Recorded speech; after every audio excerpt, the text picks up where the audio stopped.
In this video, we are going to study about who can be an auditor and what are the disqualifications of an auditor in India as per Company Act 2013 provisions. Number 1, auditor कौन बन सकता है? Individual बन सकता है या firm और LLP बन सकती है? कौन सा इंडिविजुअल? हर कोई नहीं. Only qualified chartered accountants can be auditors who have certificate of practice, और अ फर्म और एलएलपी जिसके मेजॉरिटी पार्टनर प्रैक्टिसिंग है इन इंडिया. इसके अलावा कोई भी बॉडी कॉर्पोरेट जो है वो ऑडिटर नहीं हो सकती. Let us see a long list of disqualification as per company act 2013. हम जो डिस्क्वालिफिकेशंस पढ़ेंगे उनका मेन रैशनल क्या है कि जो ऑडिटर्स हैं वो कौन होने चाहिए? They should be independent. ठीक है, क्योंकि वो चेक करते हैं कि आपके फाइनेंशियल अकाउंट ठीक हैं कि नहीं. अगर आप कंपनी से रिलेटेड हैं, आप कंपनी के अकाउंट्स खुद ही बना रहे हैं, तो वो इंडिपेंडेंस नहीं रह जाती. So let us quickly see what are the disqualifications of auditors. Number 1, body corporate auditor नहीं हो सकते. नंबर 2, अगर आप किसी कंपनी के ऑफिसर या एम्प्लॉय हैं तो आप उस कंपनी के ऑडिटर नहीं बन सकते. हम क्या बोल रहे हैं? अगर आप कंपनी XYZ लिमिटेड में पार्टनर हैं, एम्प्लॉय हैं, ऑफिसर है, आपका कोई रिश्तेदार इसमें काम कर रहा है, तो आप इस कंपनी के ऑडिटर नहीं बन सकते.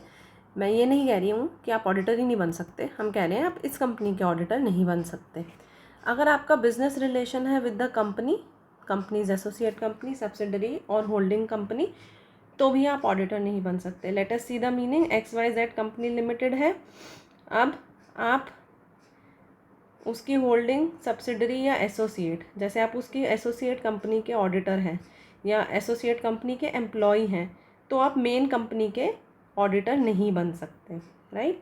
अगर आपका कोई रिलेटिव किसी कंपनी में डायरेक्टर या KMP है, सो XYZ कंपनी में मेरा स्पाउस अगर है डायरेक्टर, तो मैं XYZ कंपनी की ऑडिटर नहीं बन सकती, because I will have no independence. Right. A person who is convicted by court, अगर आपको कोर्ट ने फ्रॉड के केस में कन्विक्ट किया था और उस कन्विक्शन को 10 ईयर्स हैव नॉट इलैप्स्ड, 10 साल नहीं हुए. सो अगर 2020 में आपको फ्रॉड के लिए सज़ा मिली थी, तो 2030 तक, 10 साल तक आप किसी कंपनी के ऑडिटर नहीं बन सकते. नेक्स्ट इज़, अगर आपने कोई भी सर्विसेज रेंडर करी हैं कंपनी को which is not allowed, then you can not become auditor of that company.